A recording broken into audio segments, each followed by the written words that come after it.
एक मजदूर आदमी है, बड़ा परेशान है, बूढ़ा हो गया, छोटा छोटा बच्चा है, एक जवान बेटी है।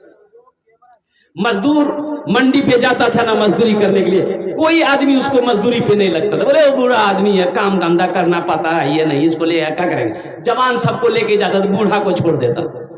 बूढ़ा परेशान हो गया, लौट के घर आ जाता था। बीवी पूछती क्या हुआ, कुछ पैसा लाए? तो बूढ़ा कहता क्या करें, हम मंडी में जाते हैं, कोई आदमी बूढ़ा देखकर हमको मजदूरी पे नहीं रखता। 3 दिन हो गए, 3 दिन हो गए। अब भाई अब जिससे पहचान लेना था पहचान लेकर खा पी लिया, अब तो फाके की नौबत आ गई, चूल्हा का जलना बंद हो गया, परेशान हो गया। कुर्बान जाओ, 3 दिन जब हो गए और गुजर गए तो बहन ने देखी कि मेरा छोटा छोटा भाई है, ये बिलक बिलक कर भूख से रो रहा है, लेकिन खाने को दाना घर में नहीं। बाप है कि मजदूरी करने जा रहा है, लेकिन कोई मजदूरी रखने के तैयार नहीं। जब यहां तक नौबत आ गई कि अब हमारे भाई नहीं बचेगा, ये लड़की देखी कि हम लोग बड़े हैं, हम लोग भूख बर्दाश्त कर ले रहे हैं, लेकिन ये छोटा छोटा बच्चा भूख बर्दाश्त नहीं कर पाएगा। तो ये लड़की सोची ये जवानी किस काम, वैसे ही भूख से मरना है तो कम से कम इन बच्चों को मरने तो ना दूं। मेरा बाप बूढ़ा है, कमा नहीं पाता। ये लड़की अपने दिमाग में क्या बात सेटिंग की, सुबह उठी, गुसल की, बालों में तेल लगाई, बन सवर कर तैयार हुई, अपनी माँ से कहती है अम्मी जान हम फला सहेली के पास जा रहे हैं, शाम को आएंगे। माँ ने इजाजत दे दिया, बेटी जा। ये लड़की चली गई, बाजार के चौराहे पे जाके खड़ी हो गई। बाजार के चौराहे पे खड़ी हो गई कि कोई भी आशिक की नजर मेरे चेहरे पे पड़ेगी, कोई भी दीवाना होगा जो मेरी कलाई को पकड़ेगा, उससे हम सौदा करेंगे, वो हमें पैसा देगा, हम अपना जिस्म बेच देंगे, कम से कम ये मेरा भाई बच जाएगा, इनका पेट भर जाएगा। ये लड़की सुबह से लेकर शाम तक बाजार के चौराहे पे खड़ी रही, लेकिन किसी नौजवान ने इसके चेहरे की तरफ झांक कर नहीं देखा। सुभान अल्लाह बोले, झांक कर नहीं देखा। ये लड़की मायूस होकर घर आई, मां परेशान थी, बेटी तू कहां चली गई थी, क्यों इतनी देर लगा दी? बाप भी कहने लगा मेरे कलेजे का टुकड़ा बेटी तू कहां चली गई थी, तू जवान है मेरी बेटी, घर से जब बाहर निकला कर तो पर्दे के साथ निकला कर। बेटी की आंखों में आंसू आ गए, तो बेटी को रोते हुए बाप ने देखा, माँ ने देखा तो कलाई पकड़ ली कि बेटा क्या बात है, कोई बात है क्या, किसी ने कुछ कहा? बेटी रोते हुए कहती है कि माँ अपने भाइयों के बिलखते हुए रोते हुए मुझे देखा नहीं गया, इनकी भूख मुझे देखी नहीं गई, मैं चौराहे पे चली गई थी कि मैं अपना जिस्म बेचकर अपने भाइयों का पेट भरूंगा, अपने बूढ़े बाप के पेट भरूंगा। लेकिन तो बाप का फिर क्या हुआ, माने कहा फिर क्या हुआ, ये कदम तुमने उठाया कैसे? तो बेटी कहती है कि अब्बा हुजूर, लेकिन हैरत का मकाम यह है कि सुबह से लेकर शाम तक मैं वो चौराहे पे खड़ी रही, लोग आ रहे थे जा रहे थे, लेकिन किसी ने मुझे निगाह उठाकर नहीं देखा। तो बाप रोते हुए कहता है कि बेटी अरे तुम्हें कोई निगाह उठा के कैसे देख सकता है, तुम्हारे बाप ने जवानी से लेकर अब तक किसी के मां बहन की गलत नजर से नहीं देखा है।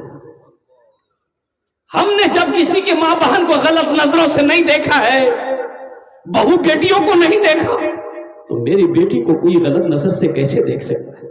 एक आदमी बोला कि हजरत मेरे घर पे आप जरूर आइए, कभी तशरीफ लाइए, कम से कम आपका कदम मेरे घर पे पड़ जाएगा। मैंने कहा बाबू तुम्हारा घर कहाँ है? बोला कि आप नहीं जानते हजरत, रिश्रा एक जगह है हुगली हावड़ा डिस्ट्रिक्ट में, रिश्रा। बोला हजरत रिश्रा आइए, तो मैंने कहा आपका नाम क्या है? बोला मेरा नाम अब्दुल करीम है, कलीमुद्दीन। बोला मेरा नाम मोहम्मद कलीमुद्दीन है, मकान नंबर 120 है, गली नंबर 3 है, रिश्रा आ जाइए हजरत आपका कदम पर जाए। हमने कहा कि बहुत अच्छा, कलीमुद्दीन नाम है, मकान नंबर 120 है, गली नंबर 3, हम आ जाइए। कुछ दिनों के बाद उस रास्ते से गुजरे तो सोचे थोड़ा सा रिश्रा आ गए हैं तो उस आदमी से जरा मुलाकात कर ले, बड़ा मद्दाह है मेरा, बहुत मोहब्बत करता है। तो उस मोहल्ले में गए ना, तो हमने पूछा भाई गली नंबर 3 कौन सी है? बोला कि ये एक गली छोड़ के तीसरी गली, वही 3 नंबर गली। 3 नंबर गली में चले गए। अब सोचे कि 3 नंबर गली तो आ गए हैं, बस आप उसका नाम पूछ करके उसके घर पे चले जाएंगे। तो वहां 2-4-5 आदमी चाय की दुकान में थे। मैंने कहा कि भैया ये मोहम्मद कलीमुद्दीन भाई का घर कौन सा है? कलीमुद्दीन का घर कौन सा है? तो उन लोग बोलने लगे कलीमुद्दीन, हजरत इस गली में कलीमुद्दीन नाम का कोई आदमी नहीं रहता। हमने कहा कि भाई मकान नंबर 102 है। बोला हाँ 102 तो यही मकान, लेकिन कलीमुद्दीन नाम का कोई आदमी इस गली में है ये नहीं। हमने कहा कि नहीं, बड़ा परेशान हो। तो बोला था मेरा नाम कलीमुद्दीन है, मकान नंबर गली नंबर बोला था। इसी के दरमियान में देखते हैं वही आदमी जिससे मिलने जाना था, मिलना था, वो घर से निकला गली की तरफ। देख के वो हक्का बक्का के हजरत आप यहाँ कैसे? मेरा लग बंदा, आपने कहा था मैं आ गया, सलाम दुआ हुई। तो वो लोग जो चाय की दुकान में थे बोले हजरत इसी से मिलना था। हमने कहा हाँ यही कलीमुद्दीन है। बोला अल्लाह, नामे तो आप गलत बोल रहे थे, इसका नाम कलीमुद्दीन थोड़े, इसका नाम कलवा है। अब कलवा को आप कलीमुद्दीन बोलिएगा तो हम लोग नहीं समझ पाएंगे ना।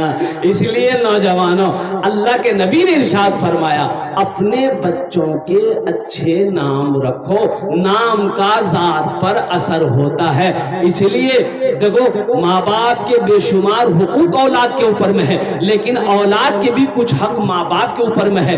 औलाद का हक यह है कि बच्चा जब पैदा हो तो सबसे पहला हक बच्चे का ये है माँ बाप के ऊपर में कि उसका अच्छा नाम रखा जाए। घर में बच्चा पैदा हुआ, लोग परेशान हो गए, औरतें परेशान हो गई, लड़का भिली लड़का भिली लड़का भिली, ए दादो नाम रखी दो, नाम रखी दो दादो। तो दादो बोले कौन दिन छी? बोले जुमा। बोले क्या नाम रखे थे? जुम्मन। बोले जुम्मन नाम है कि नहीं? शनिचर को पैदा हुआ शनिचर, इतवार को पैदा हुआ इतवारी, सोमवार को पैदा हुआ सोमवारी। अब मंगल को जो बच्चा पैदा हो गया बोलेगा नाम रखी इधर मंगरू बजेती डमरू। अब बुध को जो बच्चा पैदा हुआ, हा बड़ा प्यारा नाम, दादो बोली का नाम रखी देन बुधवा।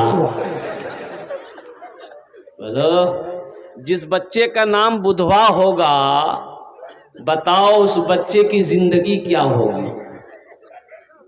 बुधवा देखिएगा, जिसका नाम बुधवा होगा उसको बुलाइएगा इधर, जाएगा उधर। ये दादा का नाम रखा हुआ है, ये दादी का नाम रखा हुआ है, ये नाना का नाम रखा हुआ है, ये नानी का नाम रखा हुआ है। सुनो हुजूर की हदीस सुनो, अल्लाह के नबी इरशाद फरमाते हैं अपने बच्चों के अच्छे नाम रखो, नाम का जात पर असर होता है। बच्चा पैदा हुआ घर में, किसको बुलाओगे? बोलो नहीं, कने केकरा बोले वो कने अजान देती, बच्चा पैदा करते आजान देती मौलवी। अच्छा ठीक है, अल्हम्दुलिल्लाह मौलवी साहब आजान देंगे, दाहिने कान में आजान, बाएं कान में तकबीर। अल्हम्दुलिल्लाह बच्चा पैदा हो गया, तक आजान दे दी गई, अब उसका नाम रखना है। नाम कौन रखेगा? बोलो नहीं हो, मौलवी साहब रखती। बहुत अच्छा। अगर आप कहिएगा कि नहीं नहीं मौलवी साहब का नहीं रखते, हम रखो। दादो रखी थी, दादो दादी रखती, नानी रखती, नाना रखती, तो दादा दादी से नाम रखाओगे तो फिर वही नाम रखेगा। बच्चे का नाम अच्छा रखो, ये अल्लाह के नबी की हदीस है। अल्लाह के नबी ने इरशाद फरमाया अपने बच्चों का अच्छा नाम रखो, नाम का जात पर असर होता है। अब बड़ी तेजी के साथ आइए, वही बच्चा को पढ़ाना है। अब वो बच्चा 4-5 साल का हो गया तो कहाँ लेके जाइएगा? अरे बोलो ना भाई, अरे 4-5 साल का भाई ले कहाँ लाजबा?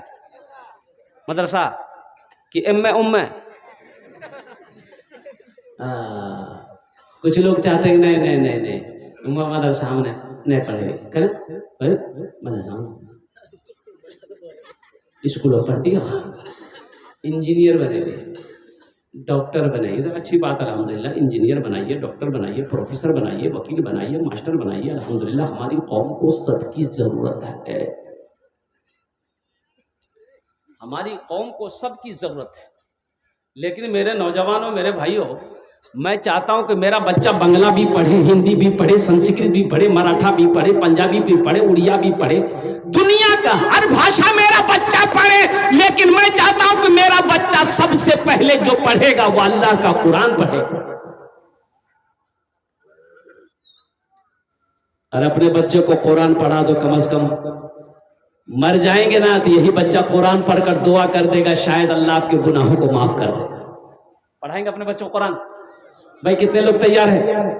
सेहरा में जंगलों में, सेहरा में जंगलों में, बयाबान में पढ़ो, सेहरा में जंगलों में, बयाबान में पढ़ो, मीनार गिर पड़े हैं तो मैदान में पढ़ो। ये बेखबर नजूमी तुम्हें क्या बताएंगे, कल होने वाला क्या है, कल होने वाला क्या है, ये कुरान में पढ़ो, कल होने वाला क्या है, ये कुरान में पढ़ो। इंशाअल्लाह कुरान पढ़ेंगे, कुरान पढ़ेंगे इंशाअल्लाह अपने बच्चों को। हाथ उठाओ इंशाअल्लाह। कितने लोग तैयार हैं? माशाअल्लाह सारे लोग तैयार है। लेकिन सुनो, ये अररिया में आप जाइए ना, बच्चे को लेकर एडमिशन कराने के लिए इंग्लिश मीडियम स्कूल में एडमिशन कराएंगे, 5,000 टका लगेगा। एडमिशन फीस कितना लगेगा? अरे बोलो भाई कितना है, बोलो ना। आइए मदरसा में ये कोट का नहीं। अच्छा देखिए, बच्चा को लिए अररिया गए, प्रिंसिपल ने बोला कि हाँ बैठी, क्या बात है? बोला सर बच्चे का नाम लिखाना। बोला 5,000 टका। हम 5,000 टका निकाल के दे दिए, नाम लिख दिया, बच्चे को छोड़ के आ गए। बच्चा क्लास में गया, पढ़ाई शुरू हो गई। ए फॉर एंड मैंने चोटी, बी फॉर बॉल मैंने गया, सी फॉर कैट मैंने बिल्ली, डी फॉर डॉग मैंने कुत्ता, ई फॉर एलिफेंट मैंने हाथी, एफ फॉर फॉक्स में लोमड़ी, एच फॉर हैन मैंने मुर्गी। 5,000 टका दागा। अब बच्चा कुत्ता, बिल्ली, मुर्गी पढ़ा है।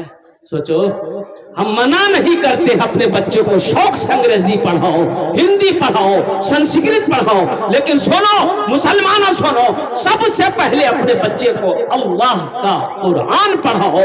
इंशाअल्लाह अल्लाह के रसूल ने इरशाद फरमाया, जिसने अपने बच्चे को कुरान पढ़ा दिया, अल्लाह उसके बाप के सर पे ताज सजाएगा। अल्लाह उसके बाप के सर पे क्या सजाएगा? हाँ, जिसने अपने बच्चे को कुरान पढ़ा दिया, जिसका बेटा कुरान पढ़ लिया, कुर्बान जाओ। अच्छा दुनिया में कोई ऐसी किताब है, दिखा दिए, जिसको जो आदमी छू ले सवाब मिल जाए, देखे गुनाह माफ हो जाए? नहीं मिलेगी। लेकिन वाहिद किताब अल्लाह का कुरान है, कुर्बान जाओ। अल्लाह के रसूल इरशाद फरमाते हैं, जो मुसलमान कुरान को छुएगा अल्लाह छूने का सवाब दे देगा, जो मुसलमान कुरान को देखेगा अल्लाह उसके गुनाहों को माफ फरमा देगा। कुरान को देखेगा, मुसलमान देख ले कुरान को, अल्लाह उसके गुनाह माफ कर देता है। तो जो पढ़ेगा उसका मकाम कितना आला होगा, जो पढ़ेगा उसका मकाम कितना बुलंद होगा, कितना आला होगा। आज तो आलम यह है, अल्लाह अकबर कबीरा, हम कुरान से दूर होते चले गए। आपको पता भी है, आसाम के अंदर में 800 मदरसे को वहां की बीजेपी सरकार ने, गवर्नमेंट ने ताला लगा दिया। और मालूम आपको नहीं है हिंदुस्तान में क्या क्या हो रहा है? कुछ खबर है? पता है? पता नहीं है। मस्जिदों को आबाद करो, नहीं तो ये मस्जिदें छीन ली जाएगी। मदरसों को आबाद कीजिए, नहीं तो मदरसे हाथों से निकल जाएंगे। आसाम जिंदा मिसाल है। आसाम के अंदर में बड़ा बड़ा मदरसे के अंदर में ताला लगा दिया, 800 मदरसों को ताला लगाया, 800।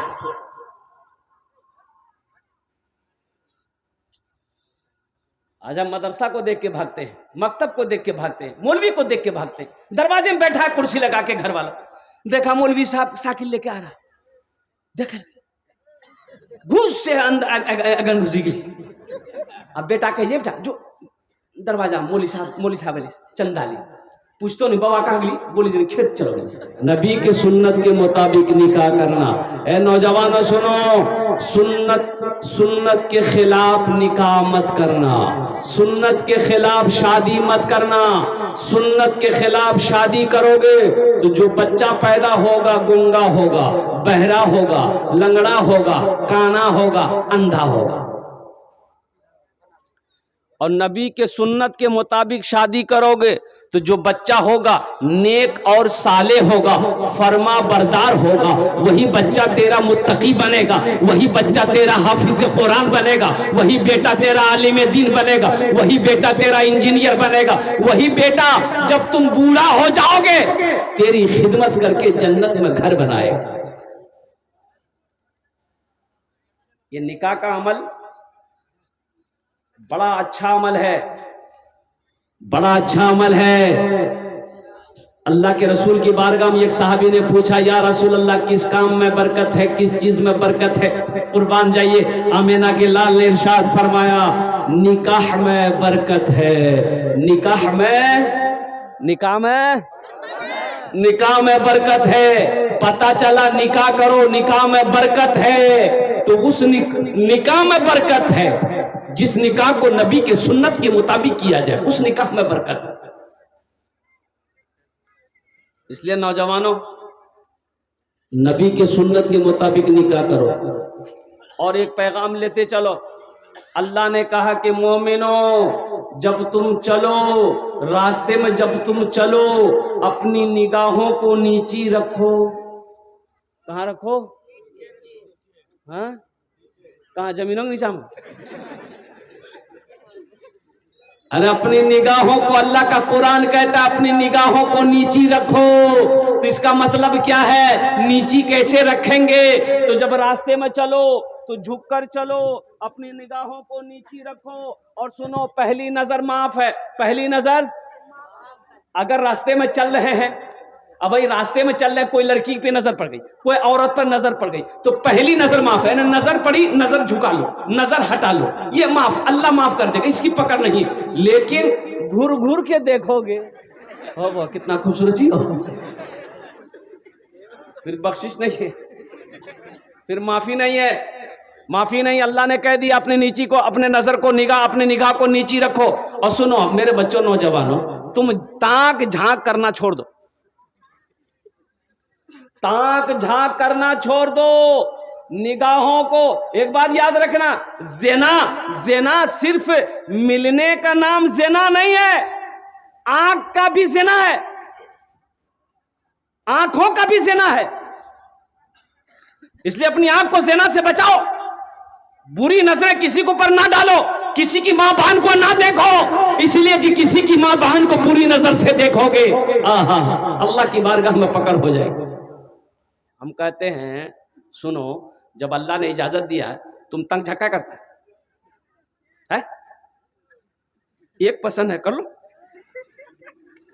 भाई, अब तो निकाह करोगे भाई, जायज तरीका है करो। अल्लाह ने कहा है, मा ताबा लकुम मिनन निसाई मसना व सुलासा व रुबा। एक पसंद है कर लो, दूसरी पसंद है उससे भी कर लो, तीसरी पसंद है फिर करो, चौथी पसंद फिर करो। अब इसके बाद भी अगर तुम्हारी पसंद खत्म नहीं हो रही, जिससे पता चलता है तुमको खुजली की बीमारी है।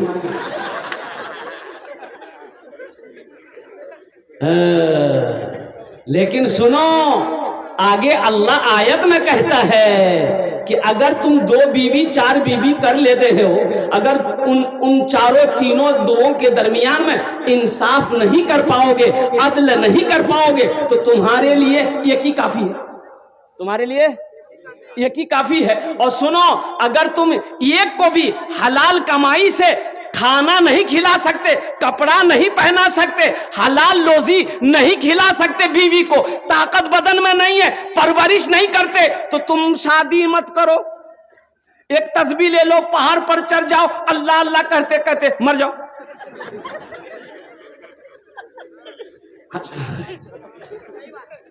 भाई सबसे बड़ी बात है भाई, हलाल रोजी बीवी को नहीं खिला सकते हो, हलाल रोजी नहीं खिला सकते हो, बदन में ताकत नहीं है, तो रोजा रखो, अपने नफ्स पे कंट्रोल करो, रोजा रखो, एक तस्बीह ले लो, किसी पहाड़ पर चढ़कर अल्लाह अल्लाह करते हुए अपनी जिंदगी को गुजार दो। ऐ नौजवानों, इस्लाम ने तो इजाजत दिया है, आजादी दी है, लेकिन गुनाहों से बचो। इंशाअल्लाह गुनाहों से बचोगे?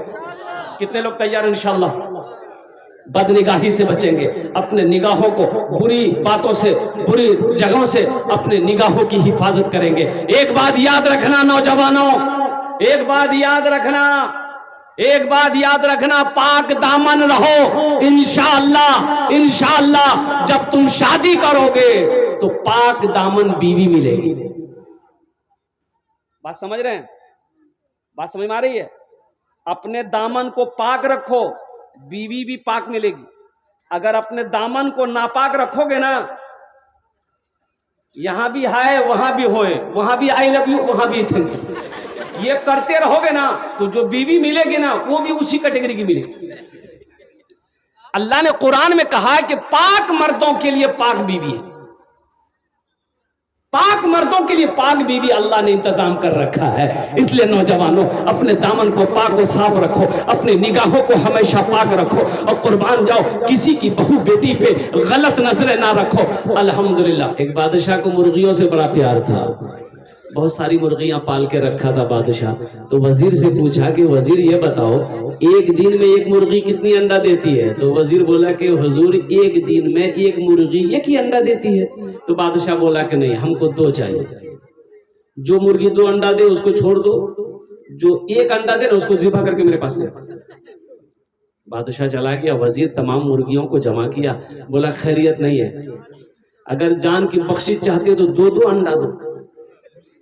तो कोई मुर्गी सुबह 1 अंडा दी, फिर शाम को 1 ठो दे दी, तो कैसे हुआ? 2 ठो हो गया। चेक किया वजीर, 2-2 अंडा, कोई शाम को दिया, कोई सुबह दिया, कोई शाम को दे दी। एक मुर्गी के नीचे देखा कि एक ही अंडा लेके बैठी है। वजीर को आया गुस्सा, पकड़ा नट्टी, बोला कि तुमको जान का डर नहीं हुआ, एक ही अंडा कह दिए? तो मुर्गी बोली कि वजीर साहब, ये तो बहुत मुश्किल से, बादशाह के डर से बहुत मुश्किल से 1 ठो अंडा दिए, दरअसल में हम मुर्गी नहीं, हम मुर्गा हैं। जब तक ये इस धरती पर मदरसे चलते रहेंगे, अल्लाह चांद सूरज को निकालता रहेगा। जिस दिन इस ये मदरसे धरती पर बंद हो गए, अल्लाह ना चांद को निकालेगा ना सूरज को निकालेगा। इसलिए मदरसों को आबाद कीजिए। ये मदरसे नहीं रहेंगे, उलमा नहीं बनेंगे, हुफ्फाज नहीं बनेंगे, अल्लाह अकबर कबीरा, फिर जब आप मरोगे तो पता ये चला कि पैर में रस्सी लगाकर कब्र के अंदर में डाल दिए जाओगे, ना दुआ है ना जनाजा है। भाई मदरसे है ही नहीं है तो आलिम बनेंगे कहां से, हाफिज बनेंगे कहां से, कारी बनेंगे कहां से, मुफ्ती बनेंगे? आपका जनाजा कौन पढ़ाएगा? पता ये चलेगा कि जनाजा पढ़ाने वाला भी कोई ना मिला। मुसलमान था, मरा बगैर जनाजे की नमाज के, लोग गड्ढे में डालकर मिट्टी देकर बराबर कर दिया। आज 10 टका देने में सीना दुखता है। मदरसे में अल्लाह अकबर, पहाड़ टूट जाता है, पहाड़ टूट जाता है।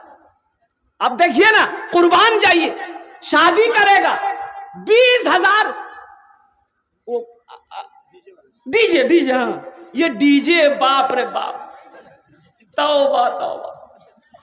ये डीजे ऐसा डीजे है कि बुढ़वा के सामने बज जाए तो बुढ़वा नाचने लगे। देखिए बच्चा सब समझ रहा है। अब ये सिस्टम चला, छोटा छोटा बच्चा को देखिएगा, अजब बेतहाशा नाच रहा है। डीजे ये बला है भाई, भाई ये बला है। 20,000 का डीजे करेगा शादी में, 20,000 का डीजे करेगा, 3 लाख तक का जहेज लेगा।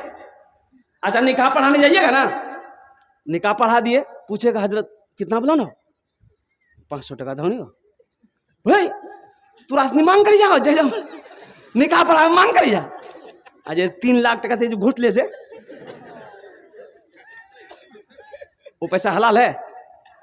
अरे वो जो 3 लाख लिया है लड़की वाला को, लड़की वाले से 2 लाख रुपए जो लिया है वो हलाल है कि हराम है?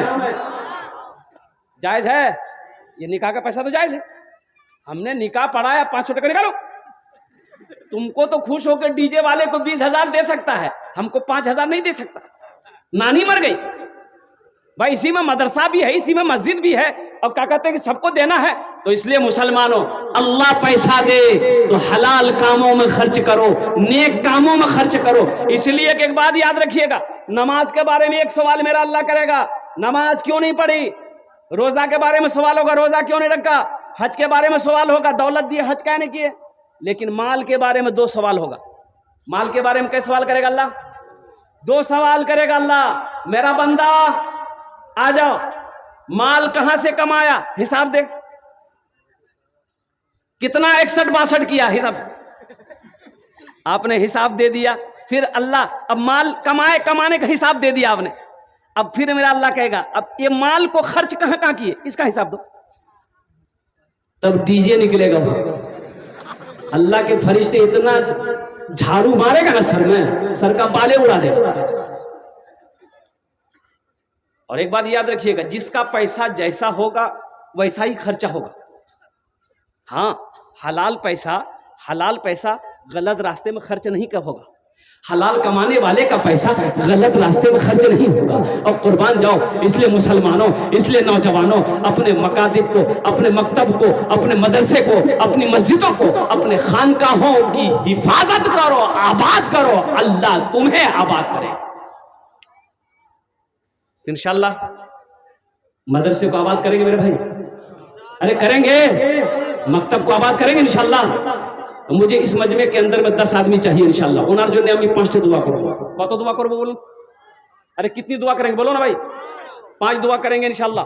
हम 5 दुआ करेंगे अल्हम्दुलिल्लाह। मुझे 10 आदमी चाहिए इस मजमे के अंदर में, हम ज्यादा नहीं मांगेंगे। ये मकतब है, अल्लाह के नबी का घर है, मस्जिद अल्लाह का घर है, मदरसा रसूलुल्लाह का घर है। वो कुर्बान जाओ इंशाअल्लाह। है कोई नौजवान अपनी माँ के नाम पर या अपने बाप के नाम पर इस मकतब में, मदरसे में 1000 रुपए देने वाला कोई नौजवान तैयार हो जाए इंशाअल्लाह।